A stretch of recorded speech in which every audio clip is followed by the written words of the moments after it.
अस्सलाम वालेकुम। उम्मीद है आप सब सेहत और ईमान की बेहतरीन हालत में होंगे।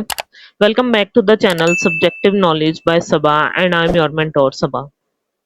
अपने लास्ट लेक्चर में हम डिस्कस कर चुके थे एनालिसिस ऑफ कंपाउंड के फर्स्ट 3 स्टेप्स, जिसमें हमारे पास फर्स्ट था क्वालिटेटिव एनालिसिस, सेकंड था quantitative analysis and the third one is calculation of percentage of an element present in a compound. तो हमने ये बात की थी लास्ट टाइम अपने लेक्चर में कि हम जो है इस परसेंटेज ऑफ एलिमेंट की किसी भी कंपाउंड में इसकी कैलकुलेशन जो है वो एक एग्जांपल के थ्रू जो है वो डिस्कस करेंगे। तो ये आपके चैप्टर नंबर 1 में बेसिक कॉन्सेप्ट में जो एग्जांपल नंबर 2 है वो हमारे पास इसी परसेंटेज ऑफ एलिमेंट की कैलकुलेशन की डिमॉन्स्ट्रेशन है। तो ये देख लेते हैं हमारे पास इसकी स्टेटमेंट पहले। 8.657 gram of a compound were decomposed into its element। Decomposition हुई किसी कंपाउंड की जिसका मास था 8.657 ग्राम्स और and give 5.217 gram of carbon. जब उसकी डिकम्पोजिशन हुई तो उसमें से इतना मास जो है वो हमारे पास कार्बन का आया जो कि था 5.217 ग्राम, 0.962 ग्राम of hydrogen and 2.478 gram of oxygen. यानी एक कंपाउंड जिसके डिकम्पोजिशन से हमारे पास 3 एलिमेंट्स आए, कार्बन, हाइड्रोजन और ऑक्सीजन, तीनों के मैसेज हमारे पास ये गिवन है।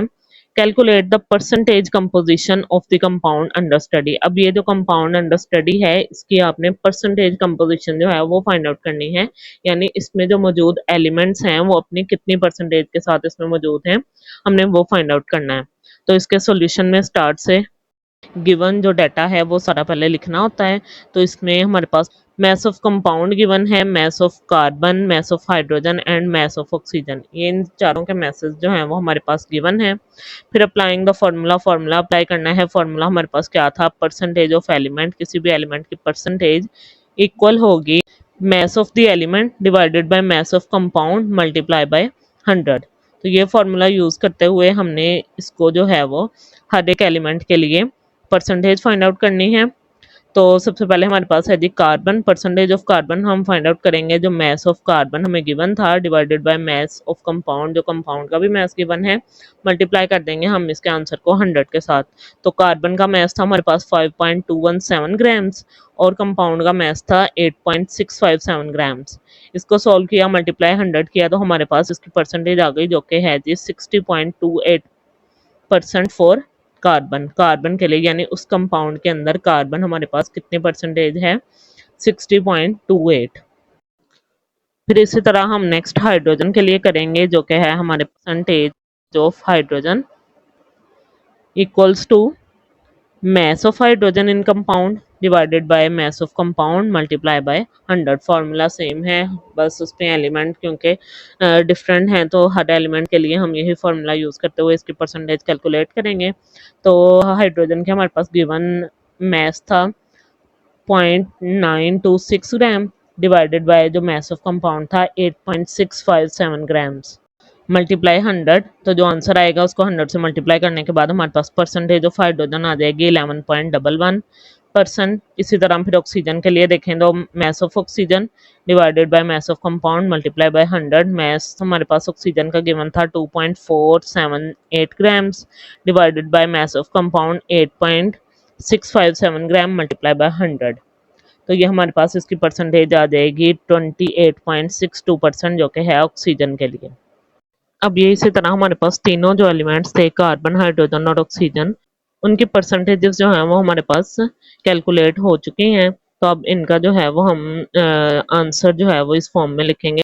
The above results tell us that in 100 gram of given compound के जो गिवन कंपाउंड था उसके 100 ग्राम्स में there are 60.26 gram of carbon, 11.11 gram of hydrogen and 28.62 gram of oxygen. इस तरह इन तीनों की जो परसेंटेजेस हैं वो हम ग्राम्स की फॉर्म में भी लिख लेते हैं। तो ये हमारे पास उसकी परसेंटेज यानी उस कंपाउंड की परसेंटेज कंपोजिशन जो है वो डिटरमिन हो चुकी है। अब इसी से रिलेटेड हमारे पास जो है वो एक और फॉर्मूला यूज होता है, यानी अगर हमारे पास ग्राम्स की बजाय ये जो मैस है एलिमेंट्स का या कंपाउंड की अगर हम बात करें वो अगर मोल्स में दिया जाए मोल्स में गिवन हो हमारे पास, तो उसके लिए जो फॉर्मूला यूज़ करते हैं वो हमारे पास कुछ इस तरह है। जी ये है हमारे पास। उन्होंने कहा है कि परसेंटेज कंपोजिशन जो है of compound can also be determined theoretically if we know the formula mass of compound, यानी उसके मोल्स हमें पता होंगे। The following equation can be use for this purpose. ये वाली इक्वेशन जो है वो हमारे पास यूज होती है। क्या है? The percentage of element equal to the mass of element in 1 mole of compound. 1 mole of compound में जितना हमारे पास एलिमेंट का मास है divided by formula mass of compound, यानी उस कंपाउंड के मोल्स मल्टीप्लाई बाय 100। अब वो ग्राम्स की बजाय हम इसके मोल्स और फार्मूला मास लिख देंगे, तो ये हमारे पास कैलकुलेशन जो है परसेंटेज ऑफ एलिमेंट्स की हमारे पास आ जाएगी। यानी अब ग्राम्स में हमारे पास गिवन हो डाटा या फिर मोल्स में, तो हम हर एक के लिए जो है वो उसकी परसेंटेज कंपोजिशन जो है उस कंपाउंड की फाइंड आउट कर सकते हैं। तो आज के लिए ये इतना ही। होप सो कि आज का लेक्चर आपके लिए बहुत ही बेनिफिशियल रहा होगा। दुआ में याद रखिएगा। नेक्स्ट लेक्चर तक के लिए अल्लाह हाफिज़।